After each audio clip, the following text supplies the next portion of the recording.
Hello and welcome TFC friends and family. Travis here for an amazing intro interview to National Pediatric Transplant Week.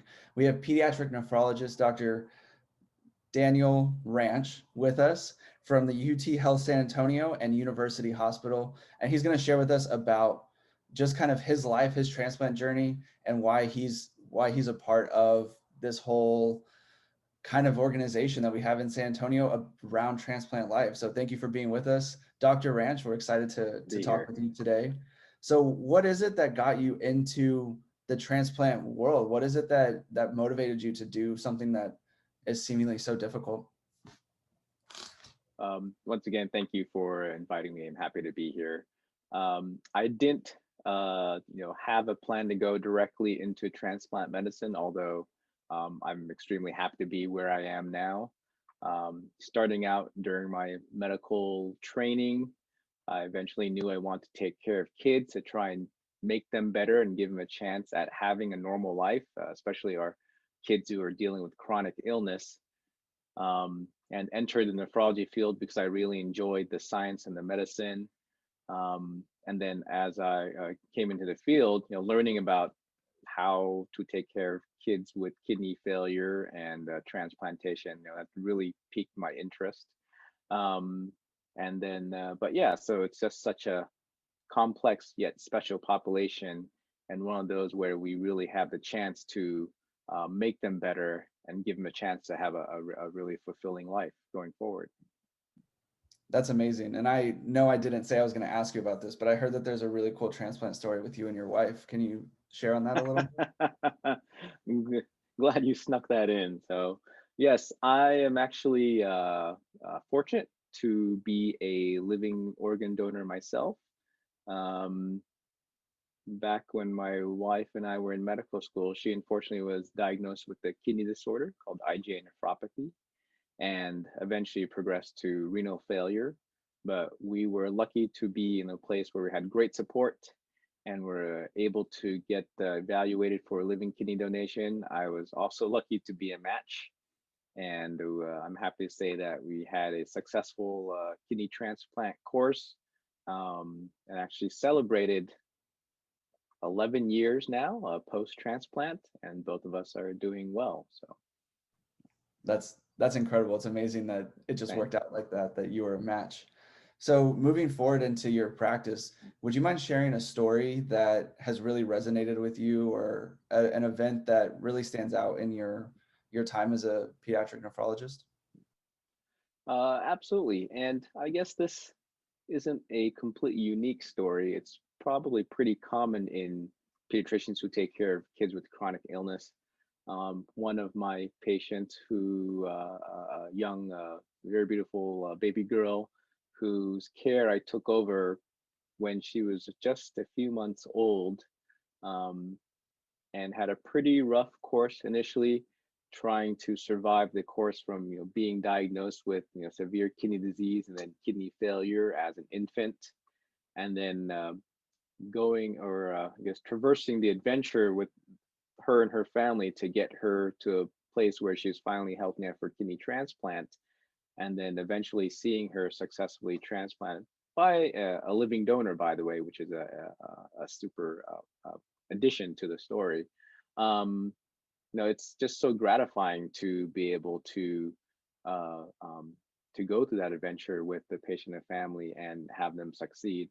Also realizing that it's going to be an ongoing, an ongoing adventure. But I'm so pleased to see how well she's done, despite all the speed bumps and hurdles they've gone through. And I look forward to continue to take care of her well into when she's become a teenager and a young adult. And I hope to see her become a successful young adult transplant patient. That's absolutely amazing. I know everyone watching, listening, that's part of Transplants for Children or anyone in the transplant world loves stories like that. So Mhm. we appreciate your time, and I want to just ask you to give us a quick shout out, kind of your take on how to why people should donate, people should register to donate. You bring up a very important part of transplant medicines. We know that there are tens of thousands of people out there waiting for an organ transplant. Um, and in pediatrics, it's probably, there are probably close to 10,000 kids overall in the country who are dealing with kidney failure. Most, have kidney transplants. A lot are still on dialysis. Uh, and the reason that we haven't been able to get our patients the best treatment for kidney failure, which is organ transplantation, is because we just haven't had enough donors, either through living donation or people sign up to be organ donors for patients waiting for on the waiting list. So I think people could continue to do their part. Please learn about becoming an organ donor, either through living donation or registering as an organ donor. Um, One of the best ways to do that is to go to tosa1.org, where you can learn about becoming an organ donor and registering, and hopefully have the opportunity to save multiple lives by doing that.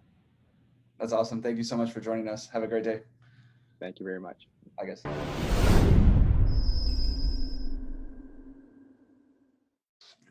All right, TFC friends and family, we're back with another amazing conversation. We have Dr. Danielle Fritze with us today, pediatric and transplant surgeon for kidneys and livers with University Hospital. Today, we're going to talk to her, just like we did with Dr. Ranch, about why she does what she does and why she loves to help kids and families to get back to having a normal life. So Dr. Fritze, thank you so much for being here with us today. I love getting to talk to you every time that we've met. So thanks for being here. I'd love to know what inspired you to go into transplant life? This is such a hard place to be, especially dealing with kids. So where did that come from? Why are you doing what you do today? So thanks, Travis. It's a pleasure to talk with you always as well. The most important reason, the reason that I do what I do, is the kids and the people who love them.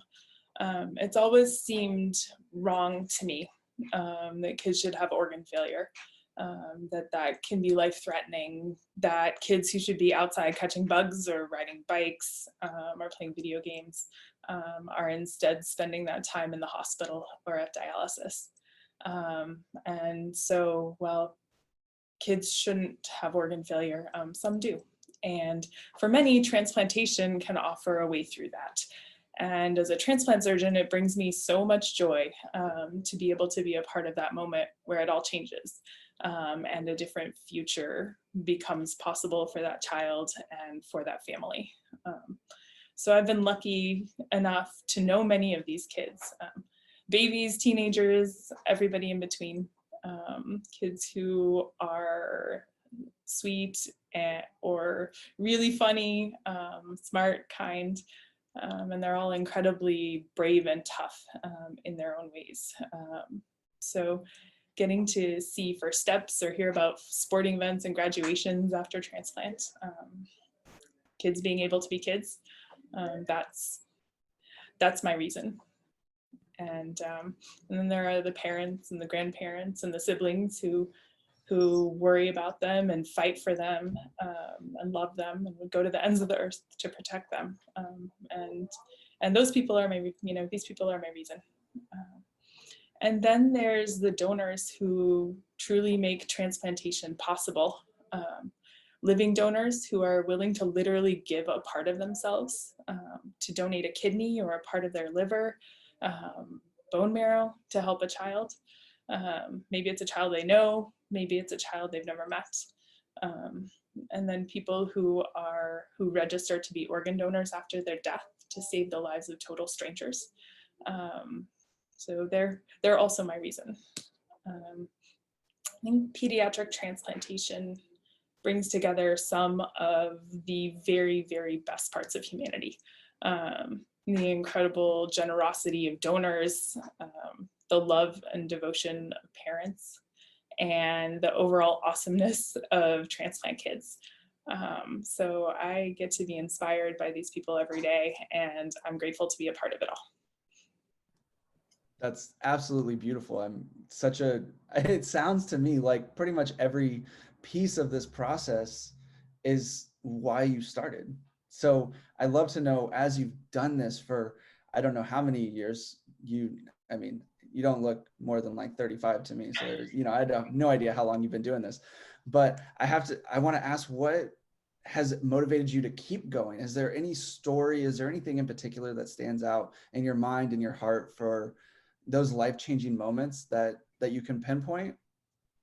One of the first transplant kids that I took care of was so sick that she couldn't leave the hospital without a transplant. And I remember hanging out with her in the hospital, and she was just trying to be a kid. And it was so exciting to me to see her on the other side of her transplant actually be able to do those things that she was dreaming about and talking about while awaiting her transplant. And I think there's a little bit of that in every transplant. The hope for something new and better that follows on the other side, and then getting to hear updates from the families, getting to hear updates to see patients themselves in clinic, to see the kids after transplant. That keeps me going. That's amazing that you get to see it all the way through. And the truth is, what you've seen and I've seen and a lot of us have seen with transplants for children is that life can be normal, and you have such an amazing hand in that fact. So thank you for doing what you do, and thank you for stepping up to the plate when this is a hard part of life, but it, like you said, it brings out the best in humanity a lot of times. So thank you for everything that you do. Before I let you go, I'd love to know, would you mind saying a little piece on why people should donate and where you think, where we can go from here? Yeah, there's opportunities, as I mentioned, both in living donation, where you could donate a kidney or a part of a liver or bone marrow to a child in need, that is truly a life-saving, life-changing, life-giving thing to do. And there's more information available about that on our local transplant centers websites. And you can also register to be a donor after your death, the donor registry. There's more information for that available at tosa1.org. That's TOSA and then the number 1.org. There are also ways to support kids who are either awaiting or in need of a transplant, or have already come through their transplant and are living with their transplant, through Transplants for Children. Awesome. Thank you so much for taking time to talk to everyone today. I know this will get to show this other side of transplant life that a lot of people don't get to say. So have a great day, and hopefully we'll talk to you again soon. I look forward to it. Bye.